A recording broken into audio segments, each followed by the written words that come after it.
এবার আমি তিনটা এক্সাম্পল দিব হাদিস থেকে। Time is too short, but আশা রাখবো যে হাদিসগুলো বলবো আপনারা সবাই শুনে দোয়া করবেন, then we will go back to our home. বলেন সবাই ইনশাআল্লাহ।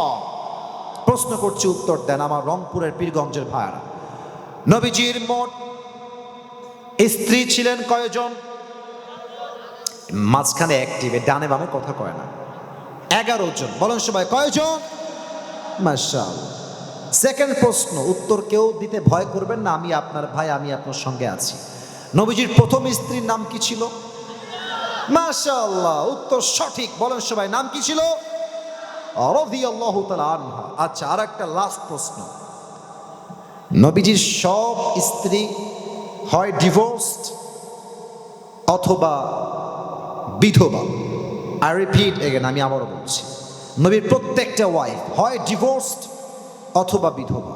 তবে সমস্ত স্ত্রীর মাঝে নবীর একজন স্ত্রী ছিলেন এমন, যিনি শি ওয়াজ ভার্জিন, তিনি কুমারী ছিলেন। বলেন সবাই, নাম কি ছিল? রাদিয়াল্লাহু তাআলা আনহা। এবার একটা হাদিস বলবো, দিল থেকে শুনবেন।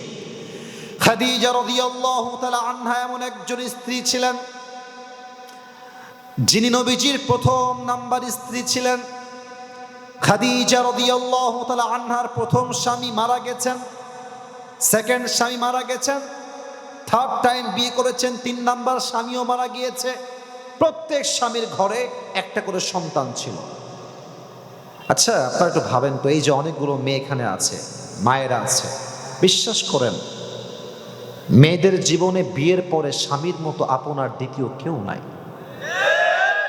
আফসোস লাগে বলতে আমার, বাংলাদেশে আজকে ডিভোর্সের সংখ্যা 1000 গুণ বেশি বেড়ে গিয়েছে। কষ্ট লাগছে বলতে। কেন বেড়ে গেছে জানেন? মেয়েদের ডিমান্ডের জন্য। চাই, আরো দাও, সারা জীবন দিবেন।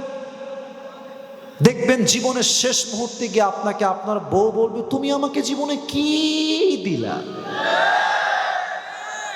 একমাত্র বেঈমান মেয়ে ছাড়া এই কথা আর কেউ বলতে পারে না রংপুরের ভাড়া আমার।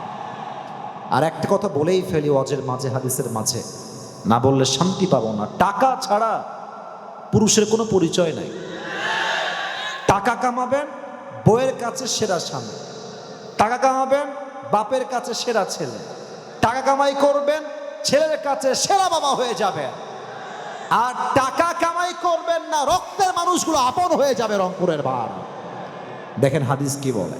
খাদিজা 3টা বিয়ের পরে হতাশ, কষ্টে পড়ে গেছে, একটা স্বামীও বাঁচে না। এবার তিনি নিয়ত করলেন, তাকাররা খাদিজা আন্নাহা লাম তাতাজাওয়াজা মাররাতান উখরা, I will never ever get married again. আমি আর বিয়ে করব না আনটিল আল্লাহ আমাকে একজন উত্তম চরিত্রবান যুবক না দেয়, ততক্ষণ পর্যন্ত। খাদিজা চুপচাপ সবরের সঙ্গে সামনে বাড়তে শুরু করলেন। হাদিসে আসছে, একদিন খাদিজা রাদিয়াল্লাহু তাআলা আনহা তাহাজ্জুদের সময় আমনে ঘুমিয়ে আছেন বিছানার উপরে। হঠাৎ করে তিনি স্বপ্নে দেখছেন আমাবস্যার রাত, চতুর্পাশে অন্ধকার। উনি বাহিরে বের হয়েছে, আকাশের দিকে তাকিয়েছেন, দেখছে আকাশে এক বিশাল চাঁদ, আর চাঁদের আলো এতটা প্রবল, চাঁদের আলোতে পুরো পৃথিবীটাই আলোকিত হয়ে গেছে। সুবহানাল্লাহ পড়বেন না আপনারা? খাদিজা বলছে, মাশাআল্লাহ, এত বড় আলোকিত চাঁদ তো আমি জীবনে কখনো দেখি নাই। চাঁদের দিকে এমনি জাস্ট তাকিয়েছে, আমার দিকে তাকান সবাই, আমার চোখে, আমার চেহারা তাকিয়ে চাঁদের দিকে এমনি। চাঁদটা ঠাস করে উপর থেকে খাদিজার বুকের দিকে নামতে শুরু করেছে। চাঁদ উপর থেকে নিচে নামতে শুরু করেছে। খাদিজা ভয় পেয়ে গেছে, খাদিজা একটু পেছন পা হয়েছে, আর সাথে সাথে ঘুমটা ভেঙে গেছে। খাদিজার স্বপ্ন ঘুম ভেঙে দৌড় দিয়ে তার চাচা ওয়ারাকা বিন নাফিলের কাছে গিয়েছে। ডাক দিয়ে বলছে, চাচা, স্বপ্নে দেখলাম বিশাল লম্বা একটা চাঁদ আকাশ থেকে ভেঙে আমার বুকের দিকে পড়ছে। মা তাবিরু হাযাল হুল, এই স্বপ্নের ব্যাখ্যা কি হবে চাচা? বলছে, অপেক্ষা করো, আমি পড়ছি তাওরাত ইনজিল, দেখছি তোমার ব্যাখ্যা কি হবে।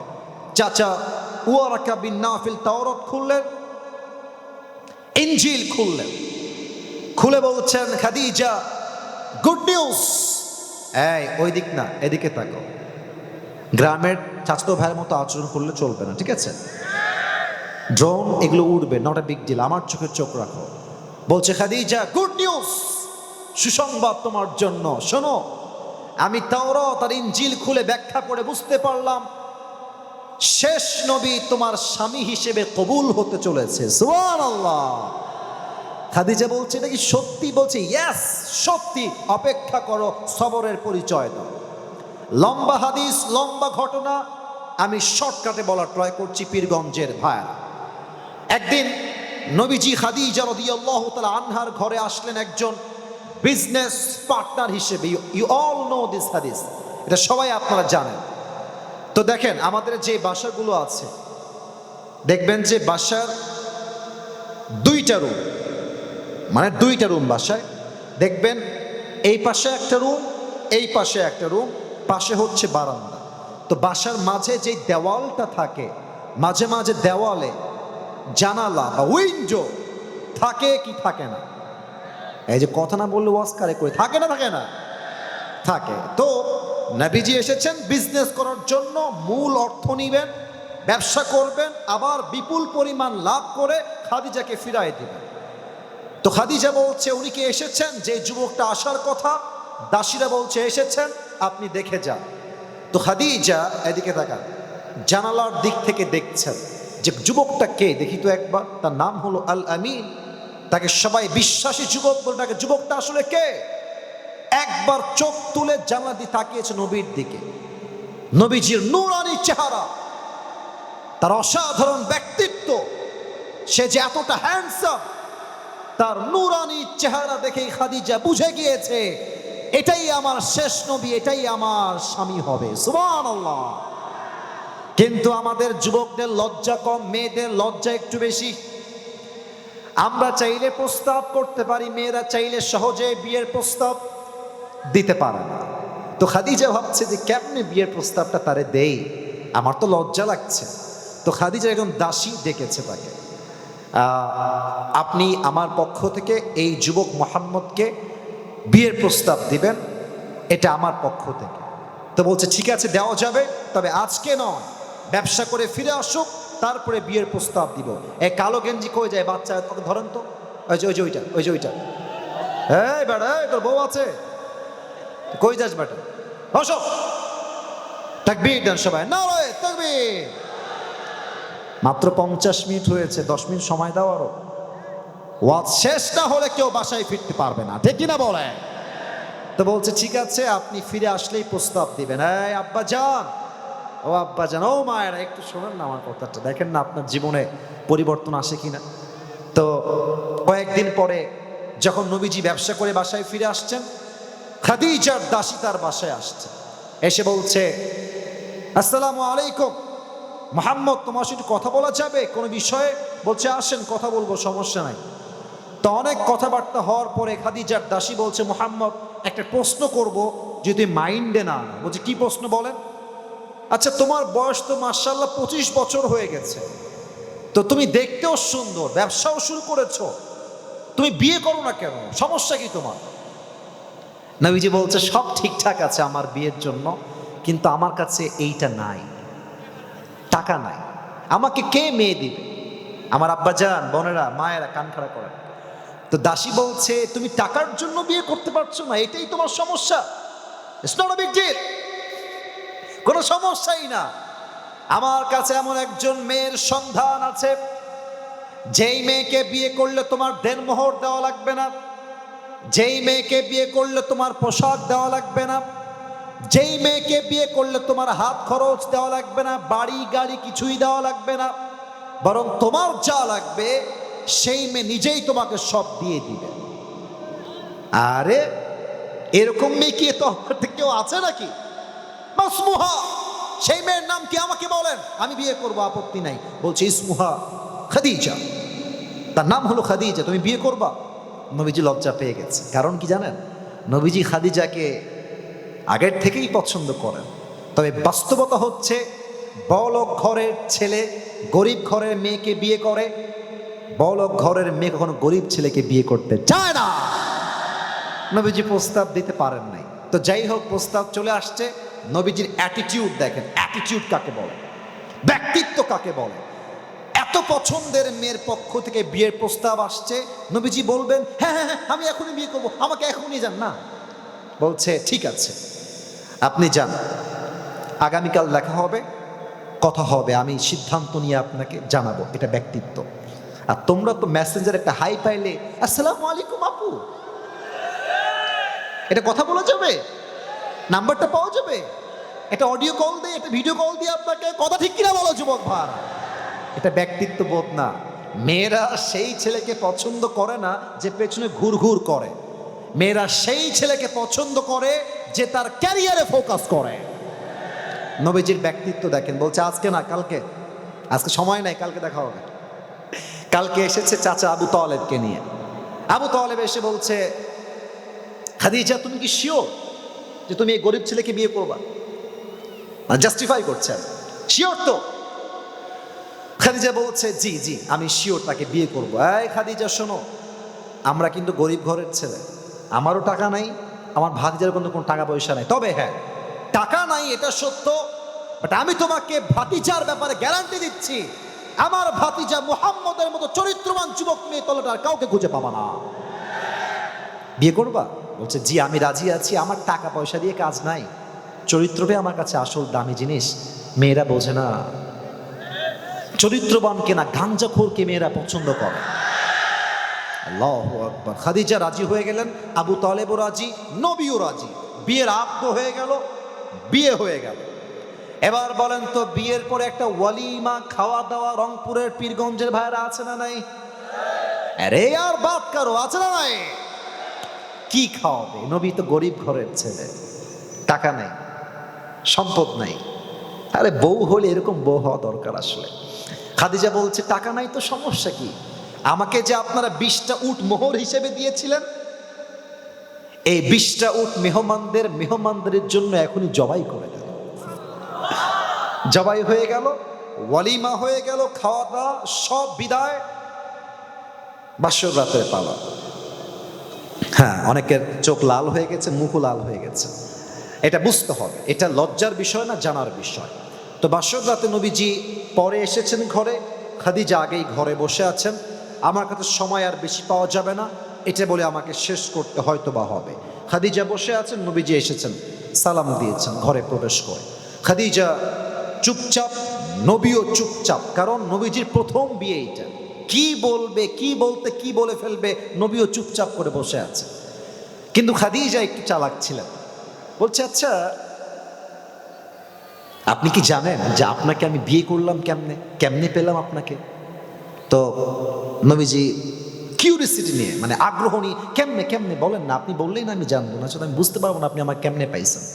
তো বলছে আমার প্রথম স্বামীও মারা গেছে, second time I got married again, আবার বিয়ে করেছি, হি পাসড অ্যাওয়ে, সেও মারা গেছে, and third time I got married again, আমি আবারও বিয়ে করেছি, সেও মারা গেছে।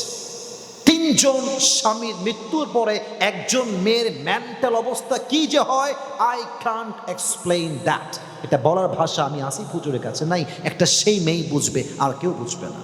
তো খাদিজা বলছে আমি চাইলে আমার কাছে যে ধন সম্পত্তি ছিল, আমি হারাম প্রেম করতে পারতাম, অবৈধ সম্পর্ক করতে পারতাম, বাট আমি আল্লাহকে বলেছি আল্লাহ তুমি যতক্ষণ পর্যন্ত উত্তম চরিত্রবান যুবকের সন্ধান না দিবা, আমি হারামে না গিয়ে ধৈর্যের পরিচয় দিব।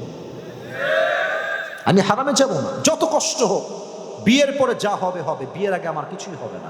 আমি ধৈর্যের পরিচয় দিয়েছি, আমাকে আল্লাহ তাআলা ধৈর্যের পরিচয়ের বিনিময় হিসেবে শেষ নবীর প্রথম স্ত্রী হিসেবে কবুল করে নিয়েছে। ধৈর্য কাকে বলে দেখছেন, কাকে ধৈর্য বলে? 2টা হাদিস আরো বলতে চেয়েছিলাম, তবে হাদিসটা না বলে আরেকটা কথা বলে দোয়ার দিকে যাব, কারণ নামাজের সময়টা কাছাকাছি চলে এসেছে। আমি তো ওয়াচ করছি ভাই 4 বছর যাব, মানে এইটা আমার 4 নাম্বার বছর। আলহামদুলিল্লাহ, অহংকার নিয়ে বলবো না, 4 বছরে যা পেয়েছি মানুষ 10 বছরও তা অর্জন করতে পারে না, ঠিক কিনা বলেন? এটা আল্লাহর রহমত। তো প্রথম বছর যখন আমার শুরু হলো, তখন আমার একটা ফোন ছিল, মেবি রেডমি একটা ফোনের ব্র্যান্ড আছে না, রেডমি, রেডমি ছিল, একদম চিকন ফোন। তো ফোনের কলটল আসলে আমি রিসিভ করতাম, শুরুর দিকে, একদম শুরুর কথা। তো এক মহিলা আমাকে একদিন কল দিয়েছে, আমি আসরের নামাজের পরে বাসায় ছিলাম, কল দিয়েছে একজন মেয়ে, সালাম দিলাম, উত্তর দিল। কথা বলতে বলতে মহিলা একদম দেখছি কান্না শুরু করে দিয়েছে, একদম চিৎকার করে কান্না। আমি তো ভাই ভয় পেয়ে গেছি, কি আবার, কে এটা, কি করতে কল দিল, কান্না করছে কেন। পরে আমাকে বলছে, আমি আইসিইউ রুম থেকে বলছি বাবা, আমার ডাক্তার বলেছে 7 দিনের বেশি আমি হয়তো আর বাঁচব না।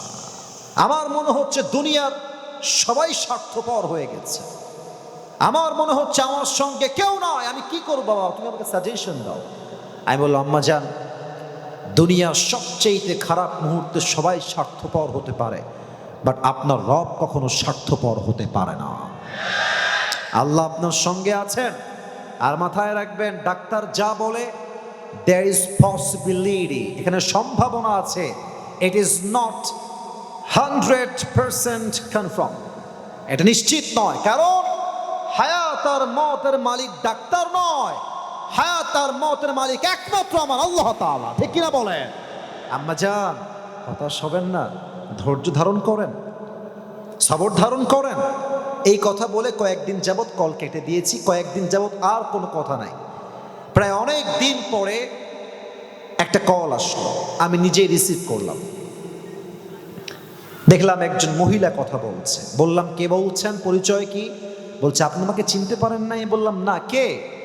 বলছে, ওই যে আপনাকে একজন মা কল দিয়ে বলেছিল আইসিইউ রুমে আছি, আর বাঁচবো না 7 দিনের বেশি, মনে আছে? হ্যাঁ আম্মা জান, মনে আছে আমার। আপনি সে বলছেন নাকি? বলছে, আব্বা জান, আমি শুধু বেঁচে নাই, আমার যে ক্যান্সার ছিল তাও দূর হয়ে গেছে। রংপুরের পীরগঞ্জের ভাইরা, যত আপদ আসবে, যত বড় কষ্ট হবে, তত বড় ধৈর্যের পরিচয় হবে। যত বড় আপদ আসবে, তত বড় ধৈর্যের পরিচয় হবে। আমি যদি ধৈর্যশীল হয়ে যাই, দুনিয়ার কোনো শক্তি আমার সফলতা আটকে দেওয়ার কোনো সাধ্য রাখে না। রংপুরের ভাইরা, আমি সবার জন্য দোয়া করে দেই, আল্লাহ সবাইকে ধৈর্যশীল বান্দা হিসেবে কবুল করে। পড়েন সবাই আমিন। সবাই 2 হাত তুলেন, সবাই 2 হাত তুলেন। Raise your 2 hands everyone.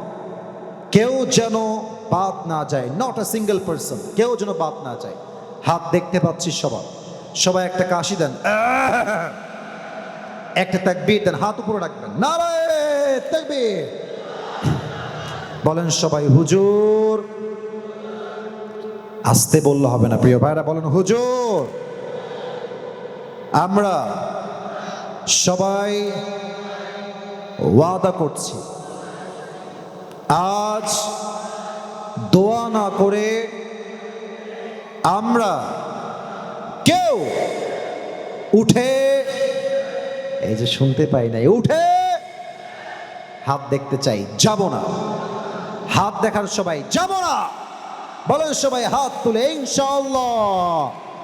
হাত নামান ভাইরা। আজকে আপনাদের রংপুরে এসেছি ঢাকার থেকে, এত রাস্তায় কুয়াশা, প্রায় 8 ঘন্টা জার্নি করে সারা রাত গাড়ি চালিয়ে সকাল 9টার সময় গাইবান্ধায় এসেছি। মাত্র 3 ঘন্টা ঘুমিয়ে আবার মাহফিলে চলে এসেছি। অনেক স্ট্রাগল করে আসতে হয়েছে, তাই ওয়াদা করলাম দোয়া করার সময় কেউ ডান বামে যাবেন না। এখানে একটা আবদার করেছেন, যে আবদারটা আমার পক্ষে রাখা পসিবল নয়, এই জন্য যে এটা আমার দায়িত্ব না, এটা আমি কখনো করিও না। তবে এতটুকু বলতে চাই, এই মাহফিলটা আগামীতে হোক, এই মসজিদটা আগামীতে উন্নতির দিকে যাক, এটা আমরা সবাই চাই কি চাই না? 2টা কথা বলবো। এক, যদি আমার স্টেজে অথবা আমার সামনে এমন কেউ থাকেন যিনি বড় কোনো অ্যামাউন্ট দিবেন, দেন নাই, যদি দিতে চান এসে নাম লেখাবেন, নামটা আমি পড়ব এবং দোয়া করে দিব। যদি কেউ থাকেন নাম লেখাবেন কমিটির কাছে। নাম্বার 2, আমি বলবো ভলান্টিয়ার্স ভাইদেরকে, রুমাল কালেকশন যখন হয় অনেকে দেয় নাই, আমি খেয়াল করেছি বিষয়টা। এখন আমি আসিফ হুজুর নিজেও দিব, আগে আমার কাছে ব্যাগটা নিয়ে আসবেন এবং এখান থেকে বের হয়ে ওই দিকে যাবেন। এবার সবাই বলেন কারা কারা চাই মাহফিলটা আগামীতে হোক, একটু হাত তোলেন, হাত তোলেন, সবাই হাত তোলেন, আল্লাহর জন্য হাত তোলেন সবাই। প্রিয় ভাইরা, হাত উপরে রাখেন। ভলেন্টিয়ার্স ভাইয়ার আপনাদের কাছে যাবে। আমি উদ্বোধন করে দিচ্ছি, দোয়ার সময় আদায় হবে। এমন কোনো যুবক বা মুরব্বী যেন না থাকে যে মুরব্বী বা যুবক বাদ যাবে দেওয়ার থেকে, ঠিক আছে? যা আছে দিয়ে দিলাম, সমস্যা নেই। সকলেই হাত পকেটে দেন, পকেটে পকেটে। ভলেন্টিয়ার্সটা কমপক্ষে 40 থেকে 30 জন যাবেন, যেন আমার 5 মিনিটের দোয়ার মধ্যে সব শেষ হয়ে যায়। কেউ যেন উঠে না যায়, লাস্ট ওয়ার্নিং। কেউ উঠলে লুঙ্গি টান দিয়ে ধরে বসায় দিবা যুবক ভাড়া, তবে লুঙ্গি যেন খুলে না যায়, ঠিক আছে? সাবধানে। কমপক্ষে 20 থেকে 30 জন যাবেন। যারা বসেছেন রংপুরের পীরগঞ্জের ভাইরা, আপনারা আমার ওয়াদা রাখবেন, ওয়াদা থেকে বের হলে মুনাফিকের কাতারে আপনার নাম উঠে যাবে। ওয়াদা আছে, দোয়া শেষ হবে তারপরে উঠবো। সবাই ল্যাটা মেরে না বসে আত্তাহিয়াতুর সূরতে বসেন সবাই, মাশাআল্লাহ। সবাই আত্তাহিয়াতুর সূরতে বসেন দোয়ার আদবের জন্য। ভলেন্টিয়ার্স যথেষ্ট গিয়েছে, মাশাআল্লাহ। 3 মিনিটে কালেকশন শেষ হয়ে যাবে। সবাই দুরূদ শরীফ পড়েন। রংপুরের পীরগঞ্জের ভাইরা দুরূদ শরীফ পড়েন। আল্লাহ